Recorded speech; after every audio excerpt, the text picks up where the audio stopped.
Déjà, avant même de commencer le débrief du match, j'aimerais qu'on m'explique à qui appartient ce numéro 14. Parce que moi, le numéro 14, je l'ai floqué Ramadan Sobh. Mais j'ai vu Amr Soleil le porter. J'ai vu Akram Taufi le porter hier. Alors, j'espère qu'à la CAN, ce sera vraiment Ramadan le numéro 14. Parce que je l'aime énormément ce joueur et que j'ai pas envie qu'il ne porte pas un numéro qui ne correspond pas à son prénom et que voilà, j'ai l'air un peu ridicule. Bref, l'Égypte s'est imposée sur le score de 1-0 au stade Bourg El Arab en Égypte. Dans cette vidéo, j'expliquais Carlos Queiroz en tant que sélectionneur et en tant que nouveau sélectionneur de l'Égypte. J'expliquais un peu son CV d'abord et ensuite qu'est-ce qu'il pourrait apporter à l'Égypte. Aujourd'hui, on voit un peu ce que j'avais expliqué dans cette vidéo, qu'on n'aurait pas les scores les plus flamboyants avec Carlos Queiroz, c'est vrai, on l'a vu, mais une bonne conservation de balles, une défense très très solide, et de l'envie et du hamas de la part des joueurs, de la motivation, désolé des fois je perds un peu mon français, la motivation de la part des joueurs et c'est ce qu'on a vu. Et on va aller poste par poste et on va voir si ça a été plutôt pas mal, si les choix ont été pertinents de la part de Queiroz d'abord et ensuite on va voir dans l'ensemble ce que ça a été. Au poste de gardien, Mohamed Eshnaoui, alors là il n'y a absolument rien à dire et même au poste de gardien c'est un truc qu'on n'a rien à dire en Égypte, on a ce qu'il faut. Si Shinawi malheureusement n'est pas là, on a Mohamed Abou Gabel qui est exceptionnel aussi, donc c'est parfait. Et Shinawi sur ce match a été exceptionnel et on l'a vu qu'une seule fois. Et sur cette seule fois, je peux vous jurer qu'au début j'ai cru que la balle avait touché le poteau, mais elle a touché le poteau, mais c'est El Shinawi qui l'a dévié sur le poteau. Et franchement, cœur sur toi, Mohamed. Franchement, la CAN 2019, tu nous as épaté contre l'Uruguay en Coupe du Monde, tu nous as épaté. Aujourd'hui, tu nous sauves parce qu'ils auraient pu nous mettre une clim, donc parfait, merci à toi. Akram Taufi en défenseur droit. Alors, grand coup de cœur, il a vraiment fait le travail. J'irai pas à dire que c'est le Kimmich égyptien, parce que tu peux aussi le faire jouer en milieu de terrain, mais Akram a été exceptionnel sur ce côté-là et absolument rien à dire. Et je suis content qu'on puisse maintenant trouver quelqu'un qui puisse pallier à ce poste de défenseur droit. La charnière centrale, euh, Mahmoud Hamdelwinch, je l'ai énormément critiqué sous l'ère Hossam El Badri, mais pour le coup, il a vraiment fait le travail aujourd'hui. Il a été très très solide, que ce soit duel aérien, que ce soit sur ses relances. La plupart du temps, je l'ai trouvé solide, même défensivement. Il a même couvert Ahmed Higazi à plusieurs reprises, donc franchement, Mahmoud Hamdelwinch, gros cœur sur lui.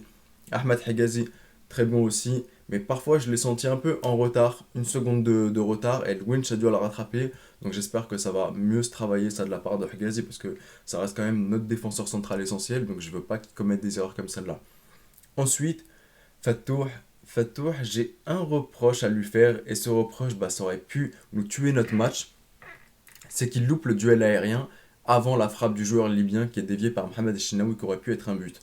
Donc sur le coup, Fattouh, sur ces duels aériens, il faut vraiment qu'il travaille dessus, sinon cette projection et le surnombre qu'il apporte offensivement, là j'ai rien à dire, il a été très très bon aussi. Notre milieu de terrain, Amr Soleil, Mohamed Nenni, rien à dire pour le coup, aussi très très bon à la relance, des bonnes lignes qui sont coupées grâce à leur passe. Abdallah Saïd après, Abdallah Saïd, j'ai pas trop trouvé intéressant finalement et je ne suis pas Carlos Queiroz, je n'ai pas à dicter ses choix bien évidemment, mais sur une passe que Salah a faite, on avait besoin d'aller de l'avant, on avait besoin de quelqu'un qui se projette pour récupérer le ballon, comme les passes que Salah a l'habitude de faire à Liverpool. Abdallah Saïd s'est arrêté, s'est stoppé parce qu'il n'a pas la force de courir.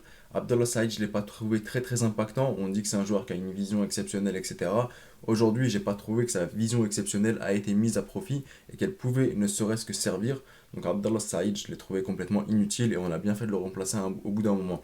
Je pense que je dirais pas qu'on avait besoin de Mohamed Magdi Afsha sur ce poste-là et que je remets en cause le choix de Queiroz de ne pas l'avoir sélectionné, mais je dirais que par exemple un Ibrahim Adil aurait apporté plus de vitesse par exemple sur ce côté-là, là où Abdallah Saïd il est limité. Ensuite, le trio d'attaque, Mohamed Salah. Mohamed Salah, on ne lui demande pas d'être un finisseur en Égypte. Mohamed Salah, on lui demande de proposer et d'organiser un peu le jeu offensif et de donner des solutions aux joueurs. C'est ce qu'il a fait sur cette passe magnifique que Abdallah Saïd n'est pas parti courir et n'a pas eu cette envie, ou même la force plutôt de courir pour aller chercher le ballon. Et la deuxième qui me vient en tête, c'est celle de Mustafa Mohamed, quand Mustafa ne lance pas assez son corps pour pouvoir marquer ce premier but. Sinon, Mohamed Salah, il a fait le taf. Deuxième, Mustafa Mohamed, parce que je garde le meilleur pour la fin. Mustafa Mohamed sur ce match-là, je ne l'ai pas trouvé ouf. Mis à part quand vous voyez les longs ballons de l'Egypte, des défenseurs ou même du milieu de terrain qu'on appelle les Inch'Allah ya Rabbi ta'addi. Inch'Allah ça passe, c'est passe là, tu vois. Moustapha Mohamed a été là parce qu'il est très très puissant en duel aérien. Le mec il fait quasiment plus d'un mètre 87 ou même un mètre 90 je crois. Donc franchement en duel aérien il les réceptionne. Mais ensuite je l'ai pas trouvé très très finisseur aujourd'hui. Je l'ai vu carrément même dans un rôle de pivot. Je trouvais pas ça hyper intéressant. Surtout quand tu as un profil comme celui de Moustapha. Mais je pense qu'avec l'habitude, ça va venir. Et ensuite, le meilleur pour la fin. Alors, Omar, je le suis depuis qu'il est allé à Wolfsburg au tout début, quand c'était en 2018, je crois, ou en 2017. Et ensuite, il est parti avec l'équipe B. Là, je l'ai un peu moins suivi. Mais j'ai recommencé à le suivre l'année dernière. Et ça m'avait déçu qu'il soit même pas dans l'équipe de Shao Ireri pour les Jeux Olympiques de Tokyo. Ça m'avait déçu qu'ils soient même pas dans les plans de Hussam El Badri carrément. Et aujourd'hui, quand je l'ai vu, et quand je l'ai vu titulaire, par contre, je vais pas faire l'hypocrite, quand je l'ai vu titulaire, j'ai été un peu sceptique parce que Omar Marmouche, c'est sa première sélection, et je me disais, mais le mec, il a jamais joué avec l'Égypte, mais Ramadan Sobhi. Ramadan, il a déjà joué avec l'Égypte, il a joué ne serait-ce avec l'Égypte olympique, donc il est sur le même côté que Ahmed Fattouh, et ensuite, bah, il a Mustafa avec qui il a déjà joué. Et après, il a joué la Coupe du Monde de 2018, il a joué la CAN 2017, donc Ramadan, il est dans l'équipe, tu vois, il a baigné dans l'équipe, donc ça aurait pas posé de soucis. Et c'est là où j'étais un peu plus sceptique par rapport au choix de Carlos Queiroz de mettre Omar Marmouche en tant que titulaire. À ma grande surprise, je savais que Omar avait un pressing constant énorme, je savais qu'Omar avait une qualité de percussion énorme, mais je me disais, bah voilà, c'est la première fois qu'il joue, donc je le voulais pas, mais bref, là il m'a honnêtement surpris. De la première minute jusqu'à son remplacement par Ramadan Sobhi, Omar Marmouche, il a été exceptionnel. Et Omar Marmouche, aujourd'hui, il nous a montré que Carlos Queiroz prépare aussi la CAN 2022. Carlos Queiroz a conscience que Trezeguet ne sera pas apte à jouer la CAN 2022, malheureusement, donc il cherche déjà des solutions à ce poste-là. À ce poste-là, on a donc Ramadan Sobhi, Omar Marmouche, Hassan Shahat, moyen moyen. Zizo qui peut jouer aussi ici.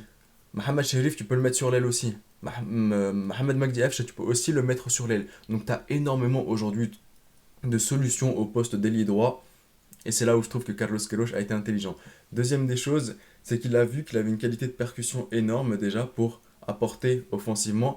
Parce que la Libye allait jouer le bus en arrivant aujourd'hui en Égypte. Et c'est là qu'il te fallait des joueurs percutants. D'où mon idée de Ramadan Sobh. Ramadan Sobh, il n'a pas le même pressing que Omar Marmouche. Donc c'est là où je tire mon chapeau à Carlos Queiroz, je tire mon chapeau à Omar qui marque son premier but dès sa première sélection. Omar qui fait taire toutes ces personnes qui ne le connaissaient pas et qui montre, voilà, aujourd'hui, Omar, il avait été élu meilleur jeune de Bundesliga. Mohamed Salah était nominé dans les 30 du Ballon d'Or. Donc voilà, quelle belle journée pour eux. Par contre, le trio d'attaque, c'est le seul truc où j'ai vu qu'il n'y avait aucune alchimie entre trois. En même temps, tu me diras, Omar, première sélection, Mohamed Salah et Mustafa Mohamed, ils n'ont pas eu l'occasion de jouer ensemble, ne serait-ce que les quelques minutes où Mustafa rentrait en tant que remplaçant sur l'air Hussam El Badri. Donc c'est pour ça qu'il n'y avait pas d'alchimie entre eux. Mais pour ça, je suis assez convaincu quand même. Je me dis ça viendra avec le temps, c'est qu'une question de patience. Parce que sur Hussam El Badri, honnêtement, on n'aurait jamais vu une équipe comme ça. Donc, parfait. Merci à toi, monsieur Carlos Queiroz. Merci pour avoir fait de cette équipe une équipe qui a de la joie. Quand on regarde les photos, ils sont hyper joyeux, ils sont hyper contents, ils ont envie de jouer, ils ont la volonté en eux. Donc, Hajj le top. Après, bien évidemment, ce n'était pas tout beau tout rose cette équipe. Il y a eu des défauts, il y a eu du gâchis, énormément de gâchis même. Au milieu de terrain, j'ai trouvé que des fois on pouvait nous passer hyper facilement et qu'on avait carrément besoin de Omar Marmouche, Omar, encore Omar, pour commettre ces petites fautes qui nous sauvent. Mais dans l'ensemble, j'ai envie de vous dire que déjà c'est le premier match officiel de Carlos Queiroz. Le mec, on le ramène déjà premièrement pour pouvoir gagner contre la Libye et nous faire passer ces tours de groupe, être le premier à accéder au barrage plutôt, pardon. Donc, est-ce qu'on peut vraiment être aussi sévère? Je serais sévère si par exemple on avait eu ça à la CAN et que Queiroz avait eu le temps de préparer toute une équipe. Aujourd'hui, c'est limite le premier match de Queiroz avec Marmouche, avec Mustafa, avec Mohamed Salah. C'est normal qu'il n'y ait pas cette alchimie au tout début. Donc honnêtement, c'est pour ça que je suis pas si sévère que ça. L'équipe s'en sort très très bien. Le coaching de Carlos Queiroz est exceptionnel. Quand il fait sortir Abdallah Saïd pour passer un 4-3-3 défensif et mettre Tariq Hamed à ce moment-là. Quand il remplace Omar qui commence à faire pas mal de fautes aussi et qui veut le préserver pour le prochain match et qui fait rentrer Ramadan Sobhi, une autre qualité de percussion et un joueur un peu plus frais pour les replis défensifs. Donc j'ai trouvé hyper intéressant dans ses choix, je l'ai trouvé très très pertinent. donc j'ai rien à dire. Certes, il y a eu beaucoup de gâchis, ça va se travailler, ça va venir avec le temps, il n'y a aucun souci.